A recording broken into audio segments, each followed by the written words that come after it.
How to play mini games in Township.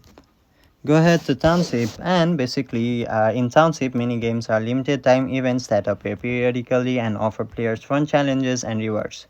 Here's how you find and play mini games in Township. So first of all, if you of course go to this helicopter pad, you can see at the order details that reads play the game, pay the mini game and get a reward. So simply press on this play section. If you play, you will be collecting cash, and then it will take some time to load, and then it will direct you what ways to do, what you can do, and then simply move on by dragging it. Simply go to different position.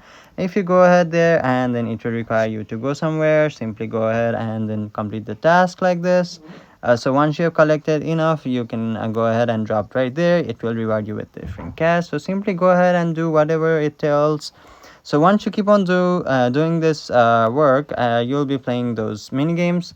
Also look for the event items on the left side of the screen. You can see different icons for the ongoing events. Those events also consist of some different kinds of mini games.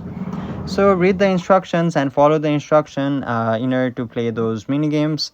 That's how you play mini games and also earn the cash in this game. So that's how you go ahead and then play the mini games in this game within the game. Hopefully this video helps. Thank you.